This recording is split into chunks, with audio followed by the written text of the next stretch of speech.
Well, hello and welcome to another episode of Between Sundays. We're so thankful that you're here joining us. I'm Pastor Jeff, and I am joined by Ashton Swortzel. Ashton, it's good to have you here. We are going to get into a topic of small groups on this episode, and specifically we're going to be focusing on the multiplication of small groups. But before we get into it, I'd love to throw it over to Ashton and have him just introduce himself, tell us maybe how he's connected to the church, how he's first started coming to Rainbow, a little bit about his family, kind of just take it away, Ashton. Yeah, sure. Thanks, Jeff. So thanks for having me on. So my name's Ashton Swortzel. I'm 32. I've been here at this church since about sixth grade, so however many years, 20 years or so. Have a wife, Amy, and a new daughter named Avery, and so we've been connected in a bunch of different ways over the years. I've served in youth group, kids ministry, currently working with Upward, so just a bunch of different types of service opportunities that my wife and I have been a part of. But yeah, being a part of small groups has been a big thing of what we've wanted to do and what we've gotten a lot of enjoyment out of in the past. We've probably been in a small group together for 4 or 5 years now. Yeah. So, as we start to branch out and create our own group, we're really excited to see what God's going to do in that. But yeah, it's a little bit about me and my family.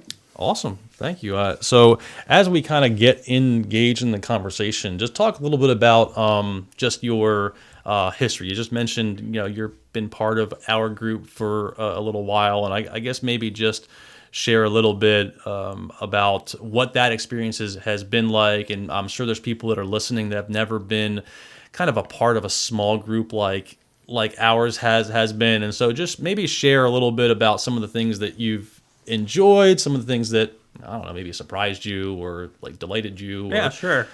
Yeah, when we first started getting involved in our small group, honestly, Amy and I were looking for just kind of more like just be able to partner with people, have a little bit more of connection with other families that were in our similar age group, similar kind of life, circumstances at the time.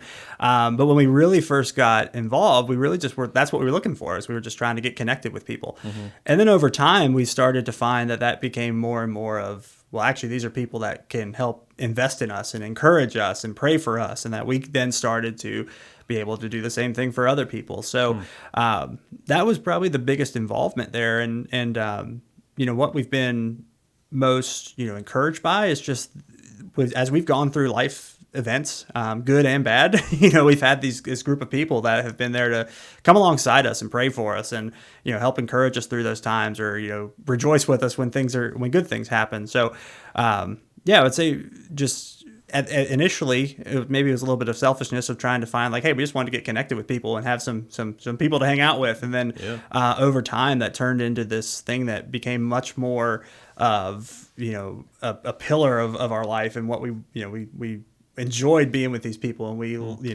were disappointed if we weren't able to be there, and just became something that really we look forward to and wanted to make sure that we are able to always connect with one another. So, Well, I understand the concept of just like, feels like a little bit selfish, but that is how we were in design. We were supposed to be in community. So I understand what you're coming from and what you're saying, but just kind of affirm if maybe there's someone listening that is kind of in that place, that it's okay. It's okay to be in that place, but the hope would be that they transition to similar, like, oh wow, this group can kind of help me grow spiritually, and so that's the hope. And so over the course of the last school year, I've, just to give maybe those listening a little bit of context, I spent kind of a lot of time pushing our group into this idea of,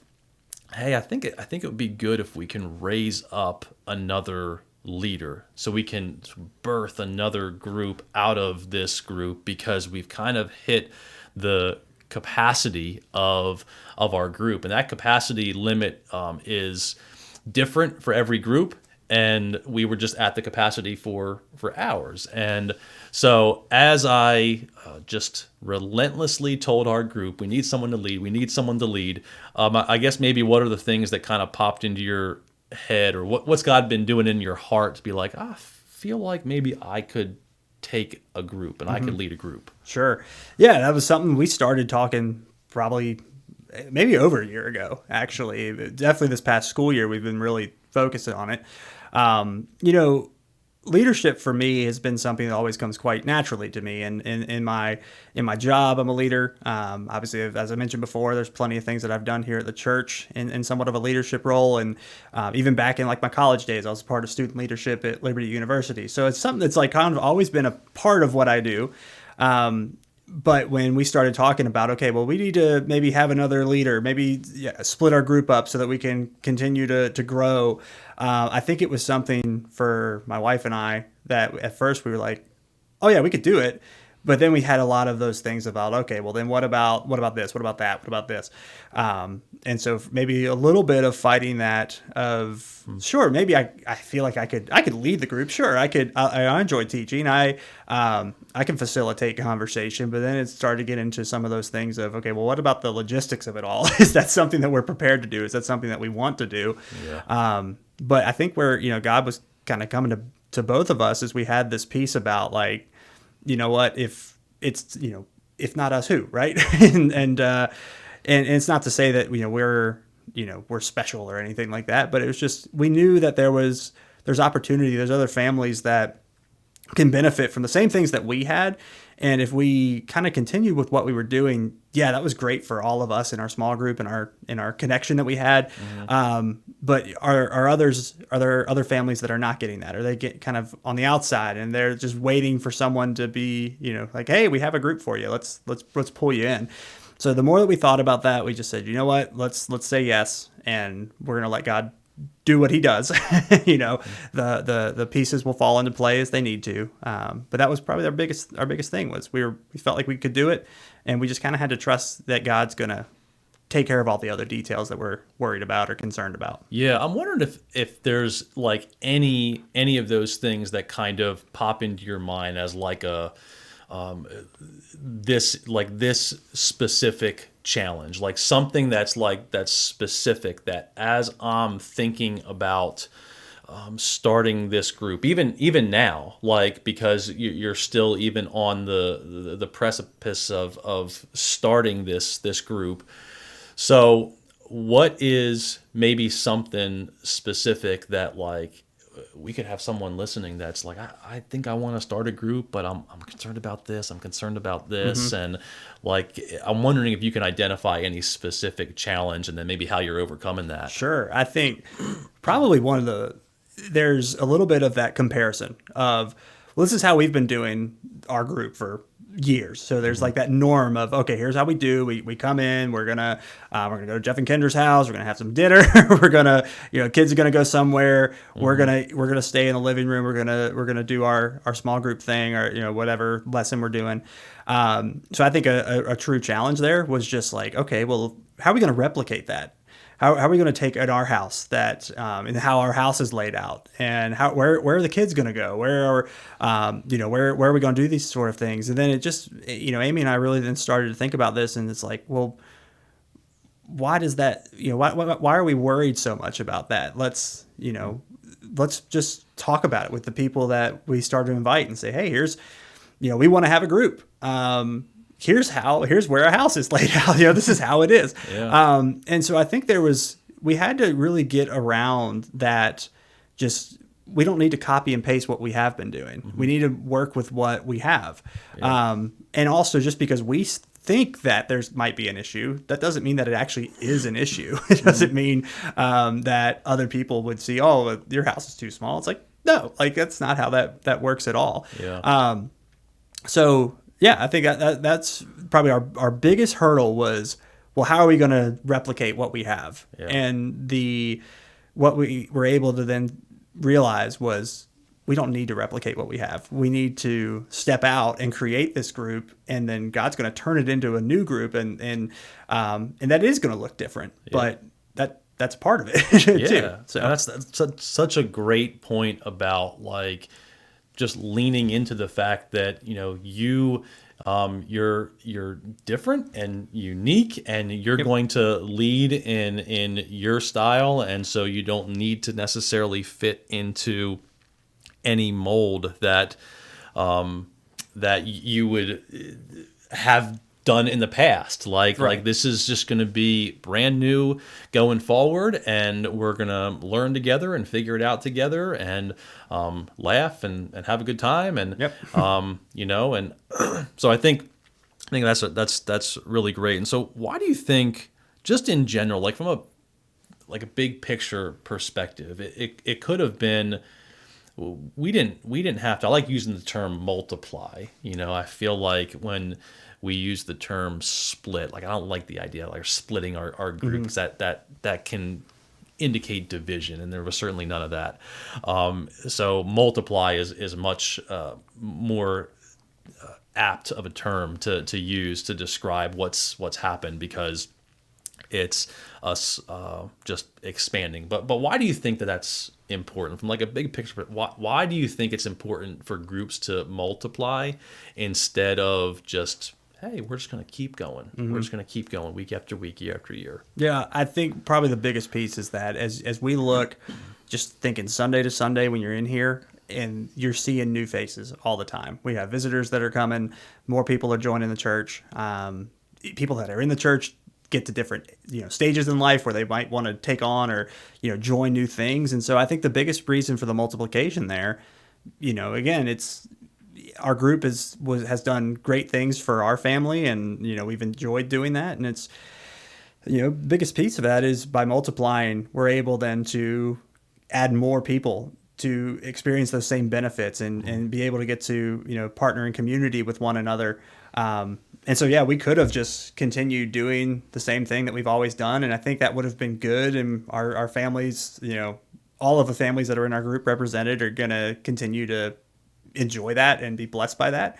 But again, it's what's that at the expense of? Are there other people that, are not in that community, in a community where they just, they're not getting that same benefit? And so we kind of have to be intentional about, why are we deciding to multiply at this time, and who are we hoping to benefit because of that? And that's where I think that multiplication really comes into play. Yeah, and those groups all have to have a specific idea of like, okay, this is we're trying to reach this type of person, because then you're here on Sunday and and you can kind of make that invitation. I feel like that's what we were struggling with for a while now, like feeling like we couldn't invite people to our group because we were kind of at capacity. And so if you were talking with someone, say there's someone listening they're part of a group, they've been part of a group for a long time, and they're kind of just wondering,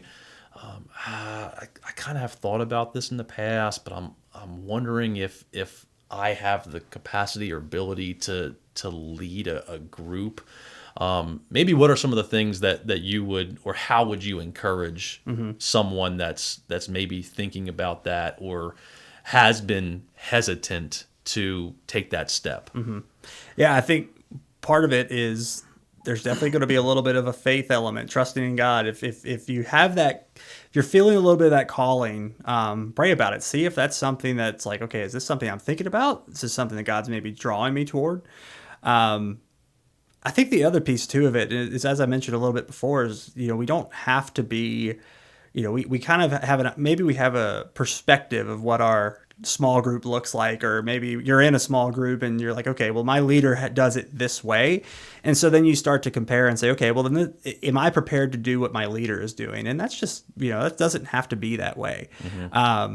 That's, leading a small group can be, yes, there could be a teaching element, and then there could also be a, as I mentioned before, like facilitating. It's like you're going to open your house up. Maybe you find in your group, and you do what that makes sense for your group. You might have a couple of people in your group that like to teach or equipped to teach, and so you say, hey, can you do this month? Can you do this month? Or and do a rotation. But maybe there's a little bit of, if you feel that calling, pursue it, pray about it, kind of go down the steps.